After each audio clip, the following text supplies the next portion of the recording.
Vous regardez TV5 Monde et vous avez bien raison. Place au débat de 64 minutes. Nous sommes à 6 mois pile du mondial de football. Coup d'envoi le 11 juin prochain. Un événement sportif co-organisé par les États-Unis, le Canada et le Mexique. Donald Trump affiche sa complicité avec le patron de la FIFA, Gianni Infantino, le président américain, qui se réjouit d'accueillir ce tournoi.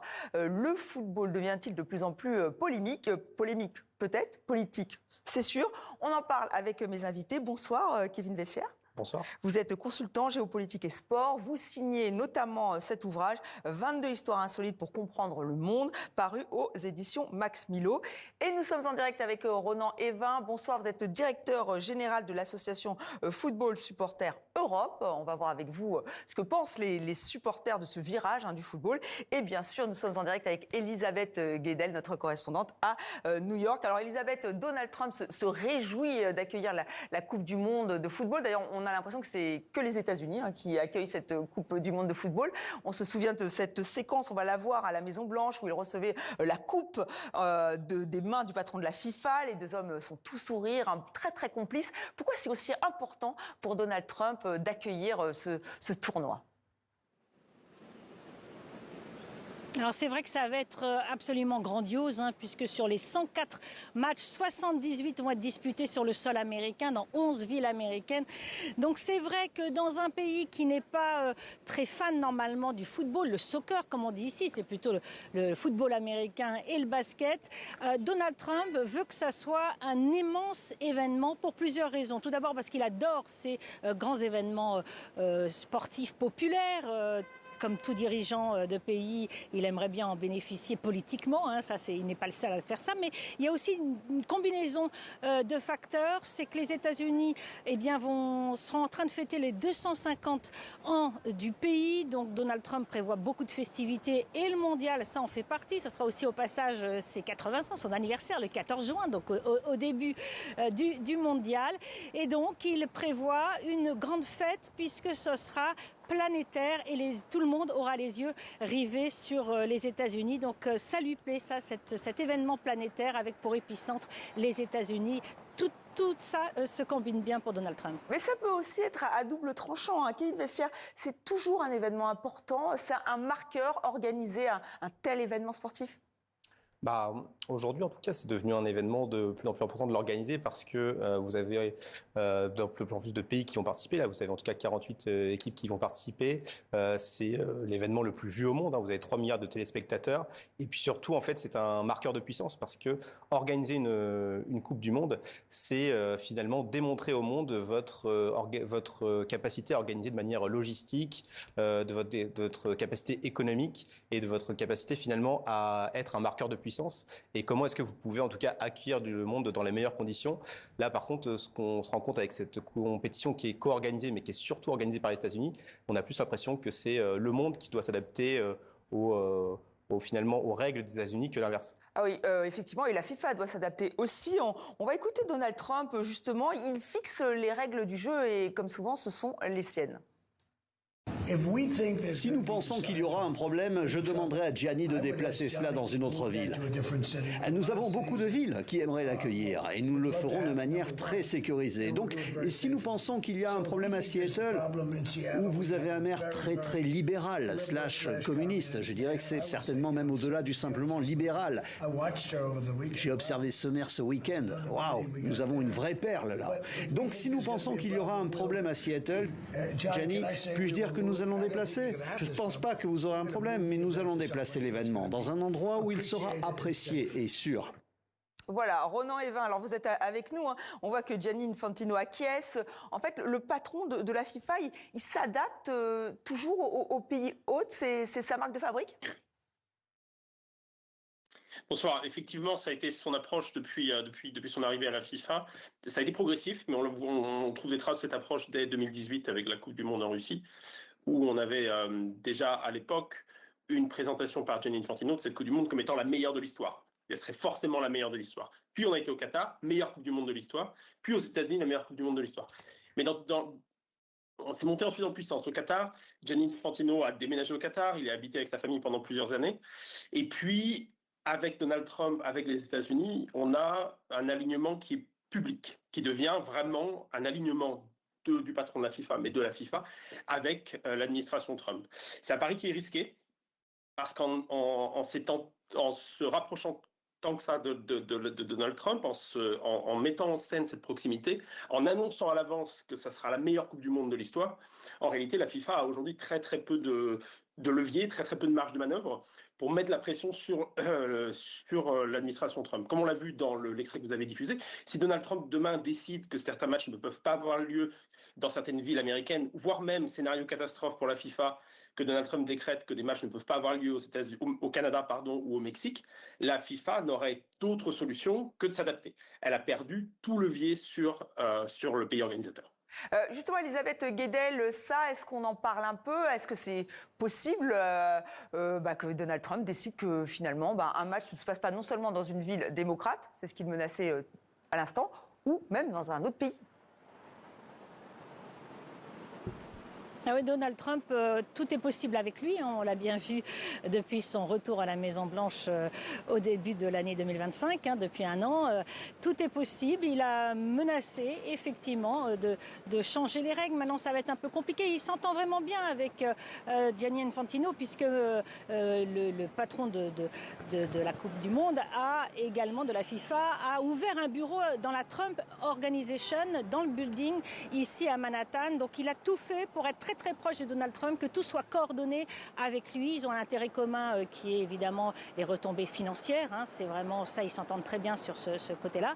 Et donc, il va essayer d'éviter tout changement de dernière minute qui pourrait compliquer ce mondial, le déroulement de ce mondial. Alors, Kevin Vessière, on va revenir sur le statut du président de la FIFA. C'est un peu une sorte de chef d'État, lui tout seul. On évoquait, vous disiez presque un pape, en fait, le pape du ballon rond.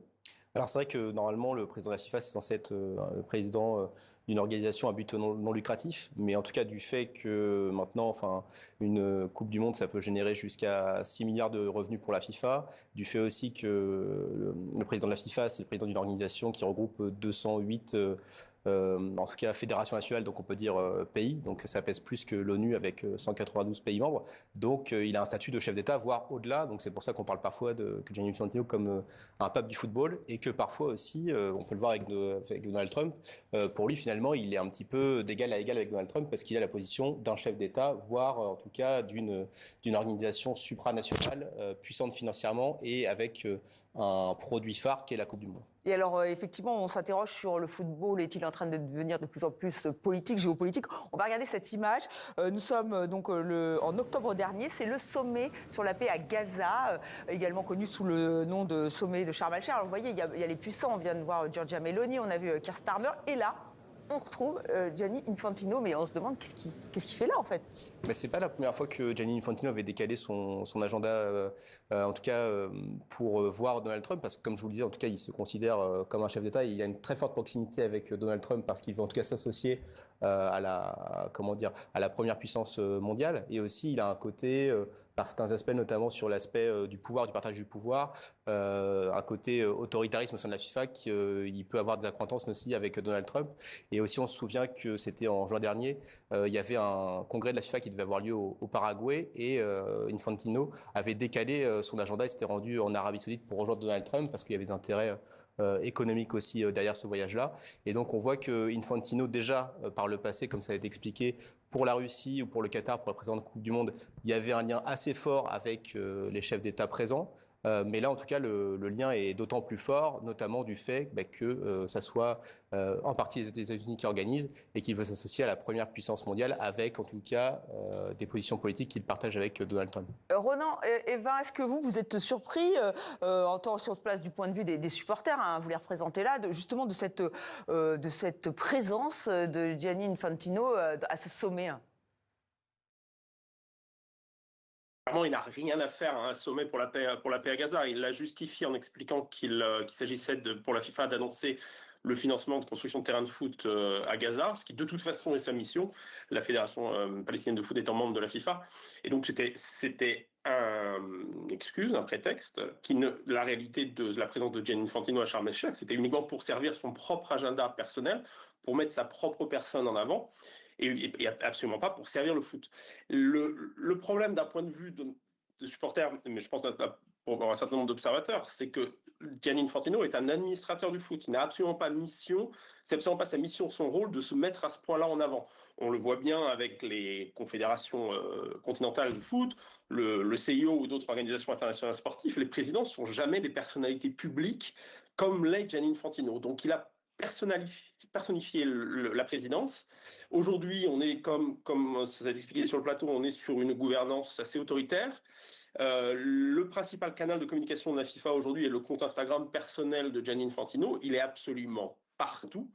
Il s'inspire clairement de la communication d'un certain nombre de régimes autoritaires, mais aussi de Donald Trump, c'est-à-dire que la vérité n'a plus grand sens. Par exemple, on peut raconter à peu près n'importe quoi, il s'invitait à peu près n'importe où. La FIFA annonce par exemple que la Coupe du Monde aux États-Unis sera la plus inclusive de l'histoire. Voilà, c'est un slogan répété à l'envi par Gianni Infantino qui n'a absolument pas de base factuelle. C'est les billets les plus chers de l'histoire. Les supporters à mobilité réduite, les personnes à mobilité réduite ne vont pas pouvoir se rendre aux États-Unis parce que les prix sont exorbitants pour ces places spécifiquement. Il y a 4 pays participants à la Coupe du Monde qui sont sur une blacklist des États-Unis et la moitié des pays participants sont soumis à des obligations de visa drastiques. Donc ce ne sera pas du tout la Coupe du Monde la plus inclusive. Ce sera la Coupe du Monde la plus comment dire, selon vous, excluante pour les Américains et les quelques nations qui auront la possibilité la chance de pouvoir se déplacer aux États-Unis. Mais c'est à peu près tout. Mais ça n'empêche pas Gianni Infantino d'annoncer, de répéter à l'envi qu'il s'agira de la Coupe du Monde la plus inclusive de l'histoire. Alors, Elisabeth Guedel, oui, c'est intéressant ce point-là, puisqu'on l'a vu, un problème de visa, problème d'inclusion, parce que le paradoxe, c'est qu'aux États-Unis, le football, c'est plutôt un sport progressiste. Oui, en fait, ça vient de l'histoire du football, le soccer. Donc ici, dans ce pays où le football américain et le basket, encore une fois, sont rois. En fait, ça vient, cet essor des jeunes filles des universités dans les années 1970. Une loi de 1972 permettait aux jeunes étudiantes d'avoir la même quantité de sport que leurs camarades masculins. Et donc, à ce moment-là, le foot, le soccer, est apparu comme un bon sport pour elles, moins violent que le football américain. Donc il y a eu beaucoup de programmes qui ont été créés à ce moment-là. Se sont greffés des minorités ethniques, les latinos notamment, puis les minorités LGBTQ. Donc ça a été très marqué à gauche très longtemps et on le voit encore dans certains stades, hein, par exemple Austin au Texas, ville très à gauche dans un état très conservateur. Et bien dans la tribune vous avez vraiment des banderoles qui sont affichées anti-Trump notamment, on le voit beaucoup, anti-MAGA en ce moment, et clairement on affiche ses convictions woke, dirait Donald Trump, mais de gauche. D'ailleurs c'est en train de changer, on voit les patrons de clubs aux États-Unis demander aux supporters de ranger leur slogan, ranger leur banderole pour ne plus afficher d'opinion politique. Et d'ailleurs Donald Trump aimerait bien changer cette couleur politique qui est associée au soccer lors de ce mondial, hein, très nettement. Comme quoi, il y a beaucoup de pression pour qu'il n'y ait aucun débordement et surtout politique dans les tribunes. Voilà, comme quoi c'est très politique. Alors on évoquait à l'instant le prix des billets. On va écouter ces supporters français, ils sont assez remontés. C'est assez lamentable. Le foot reste un sport populaire et d'avoir des billets qui sont de ce tarif-là, on n'est plus dans le sport populaire, quoi. On est dans le sport haut de gamme et je sais même pas si la Formule 1 peut arriver à ces tarifs. À la limite, on devrait boycotter. Hein. Ce serait la meilleure réponse à donner, c'est de pas aller voir ces matchs et de les regarder tranquillement devant la télévision, quoi. Alors depuis, la FIFA a revu sa copie avec des billets à $60 avant d'en parler avec vous, Ronan Evin. Juste sur les supporters, le fait qu'ils ne puissent pas venir parce qu'ils sont sur des blacklists, ça risque de provoquer des tensions entre la FIFA, Donald Trump et les autres pays. Alors oui, effectivement, ça peut provoquer des tensions. Après, on voit que si, pour ce qui est des travel bans, donc l'interdiction de déplacement pour les ressortissants des 4 pays qui sont en tout cas qualifiés pour la Coupe du Monde, soit Haïti, Iran, Sénégal et la Côte d'Ivoire, c'est aussi une arme politique pour Trump. Et Trump, en tout cas, il veut faire cette Coupe du Monde une Coupe du Monde à l'image de sa doctrine politique, qui est d'abord de remettre les États-Unis au premier plan et de dire que si on vient aux États-Unis, c'est selon ses règles et selon sa doctrine idéologique. Après, par contre, c'est vrai qu'il va rentrer en contradiction avec ce que veut en tout cas promouvoir la FIFA et Infantino, d'avoir en tout cas une Coupe du Monde comme en tout cas il veut le revendiquer dans son discours, à savoir la plus belle des compétitions qui est ouverte sur le monde. Mais là, pour l'instant, on voit qu'il y a un double discours. Et donc, ça va être intéressant de voir jusqu'à quel point la FIFA pourra courber l'échine face aux exigences de Donald Trump, à la fois sur le volet des supporters, mais aussi par rapport à l'accueil des matchs dans certaines villes, parce que Donald Trump veut aussi en faire un enjeu politique interne, notamment avec les élections de mi-mandat, et remettre en cause la bonne organisation dans des villes, notamment démocrates, très en opposition avec Donald Trump, comme Boston notamment. Oui, Ronan et Eva, ça peut être à double tranchant, parce que pour que ça soit le plus beau mondial de l'histoire, il faut qu'il n'y ait pas de tensions avec les autres pays, il ne faut pas qu'il y ait des tensions avec d'autres villes démocrates américaines. Oui, cette méthode Coué va se heurter vraisemblablement au mur de la réalité.